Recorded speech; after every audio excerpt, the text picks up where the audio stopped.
सोने का अंडा देने वाली मुर्गी। एक गांव में एक किसान अपनी पत्नी के साथ रहता था।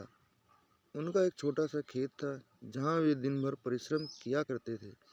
किंतु कठोर परिश्रम के उपरांत भी कृषि से प्राप्त आमदनी उनके जीवन यापन हेतु पर्याप्त नहीं थी और वे निर्धनता का जीवन व्यतीत करने हेतु विवश थे। एक दिन किसान बाजार से कुछ मुर्गियां खरीद लाया। उसकी योजना मुर्गियों के अंडे विक्रय कर अतिरिक्त धन उपार्जन था। अपनी पत्नी के साथ मिलकर उसने घर के आंगन में एक छोटा सा दबड़ा निर्मित किया और मुर्गियों को उसमें रख दिया। सुबह होने पर जब उन्होंने दड़बे में झांककर देखा तो आश्चर्यचकित रह गए। वहां अन्य अंडों के साथ एक सोने का अंडा भी पड़ा हुआ था। किसान उस सोने के अंडे को अच्छी कीमत पर जौहरी के पास बेच आया। अगले दिन फिर उन्होंने दबड़े में सोने का अंडा पाया। किसान और उसकी पत्नी समझ गए कि उनके द्वारा पाली जा रही मुर्गियों में से एक मुर्गी अद्भुत है, वह सोने का अंडा देती है। एक रात पहरेदार कर वे सोने का अंडा देने वाली मुर्गी को पहचान गए।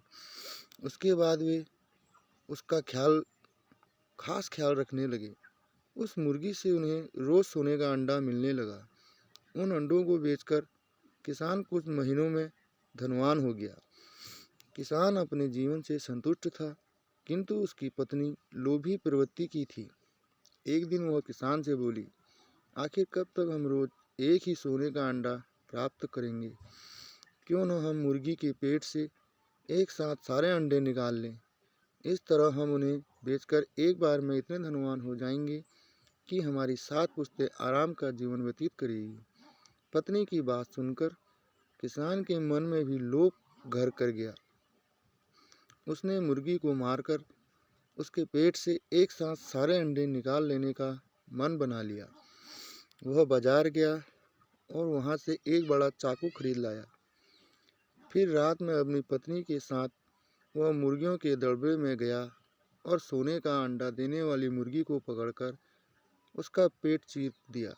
किंतु मुर्गी भीतर से सामान्य मुर्गियों की तरह ही थी। उसके पेट में सोने के अंडे नहीं थे। किसान और उसकी पत्नी अपनी गलती पर पछताने लगे। अधिक सोने के अंडे के लोभ में पड़कर वे रोज मिलने वाले एक सोने के अंडे से भी हाथ धो बैठे। सीख, लालच बुरी बला है।